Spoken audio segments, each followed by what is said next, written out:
વિશ્વમાં એકમાત્ર ભરૂચમાં 250 વર્ષથી મેઘ ઉત્સવની ઉજવણી કરવામાં આવે છે, જેમાં માટીની મેઘરાજાની મૂર્તિ બનાવી શણગાર કરવામાં આવે છે. શ્રાવણ મહિનાના સાતમ, આઠમ અને નોમ દરમિયાન મેઘરાજાનો મેળા દરમિયાન ભરૂચ શહેરમાં સમગ્ર ગુજરાત અને દેશભરમાંથી લાખો શ્રદ્ધાળુઓની ભીડ ઉમટી પડે છે.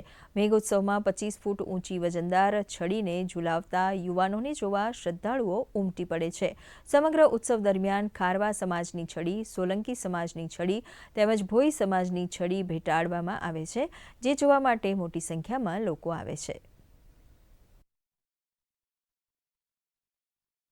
લગભગ 200 વર્ષ જૂની પરંપરા જે છે, જે અમારા વડીલો જે બનાવતા આવ્યા છે અને આજ દિવસો અમે બનાવી રહેલા છે. અમે જોશો કે દર વર્ષે એક મૂર્તિ તમને નજર આવશે. અમારા વડીલો એટલે જે ભાઈઓ છે એમને કીધું કે જો તમે મેઘ નહીં વરસો હવે તો અમે તમારી મૂર્તિ ખંડિત કરીશું. જેથી કરીને જેઓ માર કરવા ગયા એવું અચાનક જ ધોધમાર વરસાદ થયો. એટલે આજે આ મેઘરાજાનો ઉત્સવ થઈ રહ્યો છે.